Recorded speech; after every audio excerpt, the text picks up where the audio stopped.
Colin, what are we looking at? Curtis, we are looking at Klaus today. It's a 2D puzzle platformer by Lacosa Entertainment. H how are you joining me in this call? You're From not. through the power of the internet. Oh, through the power of the internet. Well, that's Yep. pretty nifty. Uh, so yeah, Klaus is a 2D puzzle platformer. You have a couple different characters, has a lot of different mechanics. Uh, I've already actually beaten the game, but when you beat the game, you're unlocking arcade mode, which I'm hmm actually just going to go into and just kind of select a level. So here's kind of what it looks like. So each kind of level you have like a little clock, and then you have like a little document kind of thing. The clock is actually about like some time trial runs that you can run for each of the levels. And Yeah. then the other one are actually memories that you can collect. And when you collect all the memories in a level from like secret levels within the level, you can actually unlock more of the story. But for right now, we'll jump in. Let's do Marathon Man. We'll jump in. Okay. We'll just do story mode. We won't do the time attack mode. So you were mentioning this before. Before you beat the game, there isn't like a level select or anything. It's not until after you finish it. Correct. So when you hit new game, hmm and if you want to go back and play any of the other sections, you are not able to. So if you want to go back and play a section, you probably need to beat the game first, because there's no main level select. Um, yeah, that's kind of one of the downsides of it. I kind of wanted to go back and look at a little bit of it. Yeah. But kind of the first thing I'll just notice, this little contraption here that I just did, I actually selected that using the touchpad. And Oh. Oh yeah, yeah, you got like a cursor moving around. yep, and then just use the analog stick to go up and down kind of thing. The Okay. touchpad is actually used really heavily in this game. So like here's like a bunch of spikes, and you can kind of see, some of the text on screen, which we'll get to. hmm But just kind of highlight it, select up, and that kind of thing. Oh, Uh, interesting. yeah. So there's a good amount of puzzles, like you're dodging saw blades. You can use the D-pad to kind of look around and select things. It can be like maybe a little Okay. Yeah. clunky, can be a little clunky sometimes, but you got spikes, climbing up ladders, kind of like your normal 2D platformer. But the first thing I'll actually kind of see right here is like you can kind of see the way you're supposed to go is up, but you kind of notice something off here to the left. Yeah. Uh, Like a secret. yeah, this is Something. actually part of the secret areas. One we'll jump into here. And So you just these, get dragged in, sucked yeah, you into get it. sucked in. And these are kind of like, I don't want to maybe call them like motivational poster kind of looking things. But these are like some weird kind of levels. Um, Oh, yeah. Uh, this got dark. so this is, yeah. Here's like an evil Klaus. Gotta avoid them. Some of these levels so like there's like the end like right there. hmm Some of these are pretty simple. Some of them even just include walking left or right.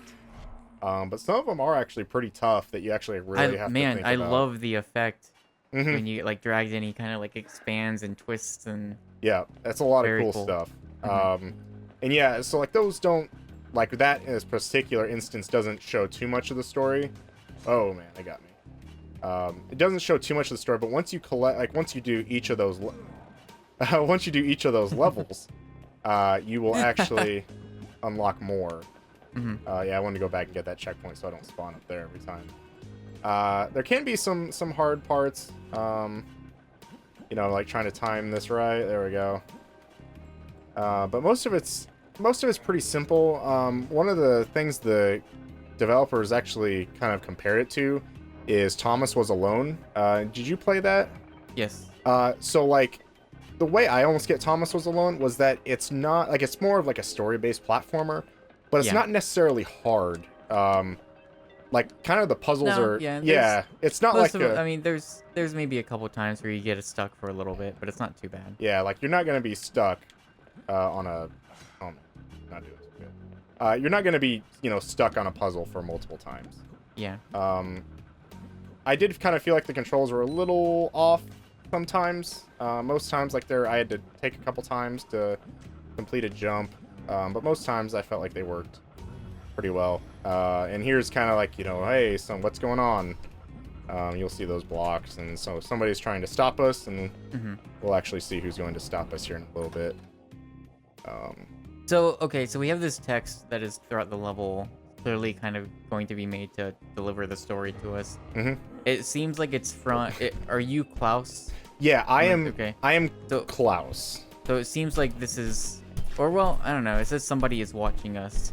Yeah. So that's maybe a little bit different. Some of the text earlier seemed like it was from Klaus's perspective. So one of the, I don't know if they've actually gotten to it right here, but one of the actual player or characters in the game is actually the player. So he says, "But I'm the one risking my life," kind of thing. Yeah. So we'll not let them succeed. So Klaus is very knowledgeable of the player that's actually controlling him, and yeah, so it kind of plays with that, like a little bit of expectation, which after a while, like Klaus will maybe kind of start to disobey your kind of movements or actions. So how so? I'm out of curiosity. kind of some of it's like just kind of simple, as in like just kind of like inverting the controls. So like, you know, your left will be whatever. But more so, I would say, you know, like there's a part in time where Klaus tries to directly take over what the player's up to.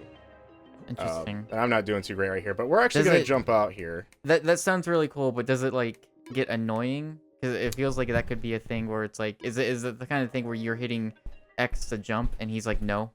Yeah, it's kind of like that. There are some, like, one of the sections is where basically, like it's almost kind of like a runner kind of thing where you can't jump. You can only just kind of use the touchpad and interact with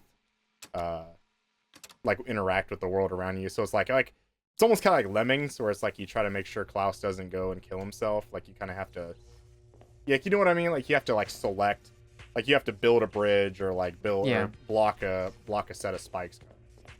So we've got this other guy here with us now. Yep, this is K1, which I feel he is much more exciting than Klaus.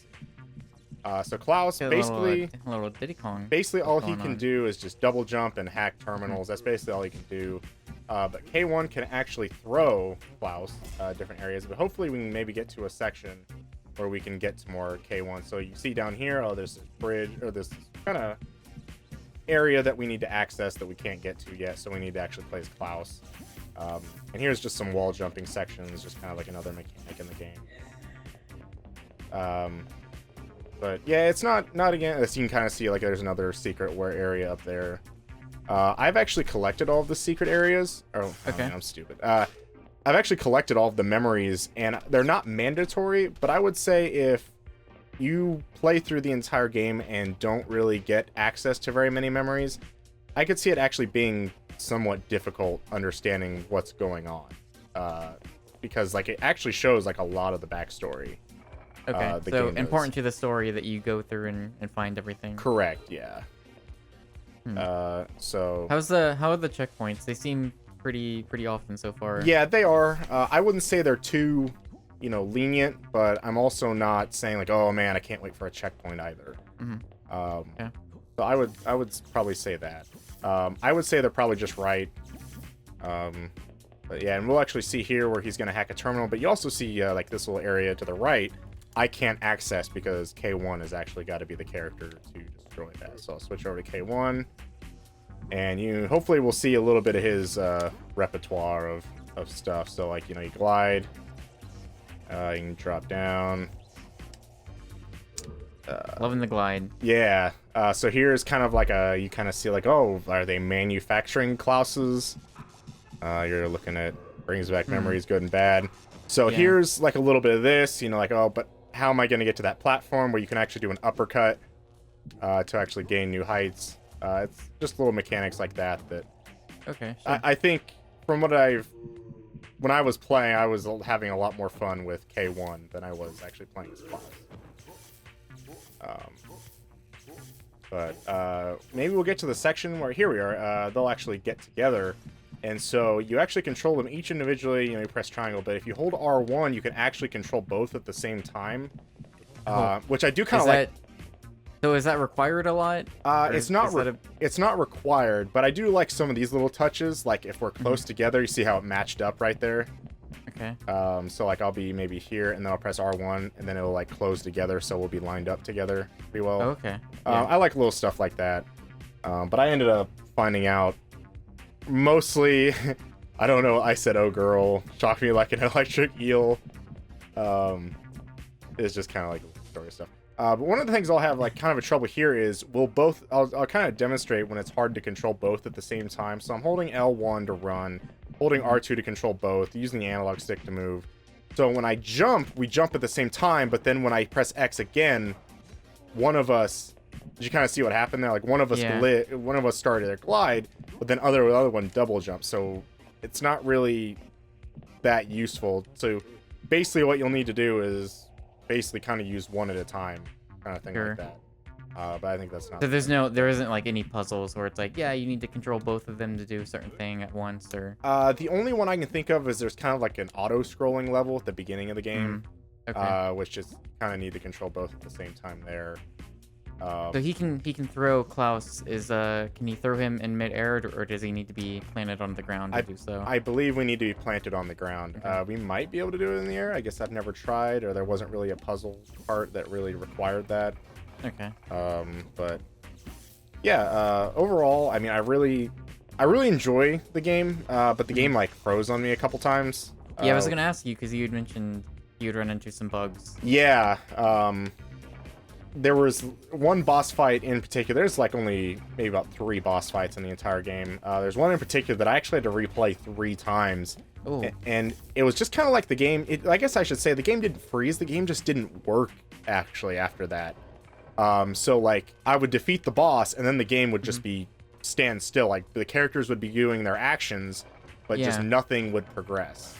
Oh, weird. So that was kind of a actually ran into a very similar bug with Mario and Luigi. Oh, okay. Last week. Yeah. Yeah. So that was kind of luckily the boss fights aren't too hard. Okay. Once you figure out, they're kind of like difficult at the beginning, but once you figure out their movement and their pattern, it's fairly straightforward. So I wasn't like, too upset at it, but it's just kind of one of those annoyances. And I had one of the other ones where I completed a level, but I tried to go through the checkpoint, but then the checkpoint just didn't register, and then I went through the exit, and the game just didn't want to work. Okay. So. So due to the weird way that we're doing this and including me in this video, I can't hear any music. How is the music in this game? Oh man, the music is actually really, really good. It's kind of some actually are kind of like an 8-bit kind of synth thing. Okay. But I actually really enjoyed listening to the soundtrack. I wish some of it would maybe be on YouTube. I wish there was kind of like an individual a way to listen to it outside of the game. Yeah, but I haven't really found a way to do that yet. But I really enjoyed the music, and I think you would too. One would maybe say it might be an early contender for a best soundtrack award. Or a nominee on the PSN Store's Game of the Year. And then, and so this art style, is it when you're getting to different sections? Is it like the kind of the base color here changing a bit, or? Yeah. So I noticed like it's purple now, but I think in one of the earlier levels it was something different. Yeah. So there's like the first level was red. This one's like purple. There's like I think this is the electric floor, so it's purple.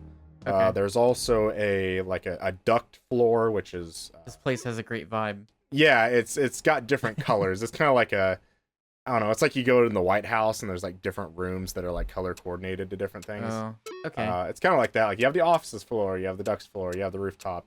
All right. Last thing, if we have just a couple of minutes and we can wrap it up, I just wanted to show the glitch world for just a quick sec. Yep. So we're at 14. So like a very quick look at this glitch world. Yeah. We'll jump into this one. But yeah, this is one of the things they were kind of hyping up, I would say, before launch. And just kind of show you just a little bit of it. So like, here's like some enemies, and it's kind of, almost got like the letterbox kind of thing. We're like, oh, you'll fall through, and kind of stuff like that. But eventually you'll get to places where like spikes are not really spikes, like spikes are actually platforms. You're like, oh, well, I'll just kind of run over here, but you gotta come this way. This is trippy. Yeah, and you kind of got like scan lines that are shown, stuff like that. But yeah, just kind of wanted to show you maybe just like a little bit of like what the glitch world is actually about. So that's a nice little preview. Yeah. But I guess that's Klaus. So that's out now. Yep. It is $20, correct? I guess it is $20. Okay, and then your review is Could be up almost soon. finished. It's written and almost finished, but Yeah. that should be up soon. Yeah, exactly. Sometime this week for Yeah. sure. Well, thanks for letting me join you. Absolutely. Check out this game. Yeah. It looks pretty cool. Yeah, I don't know if I'd recommend it for all the $20, but maybe I'd say about 15. If it's on sale, I would say give it a shot. I've really enjoyed it. Just a couple technical problems with it. But other than that, I would say it's recommended. Never saw like a puzzle twice. I'd say if you're looking for a good puzzle platformer, definitely check this one out. All right, cool. Well, see y'all later.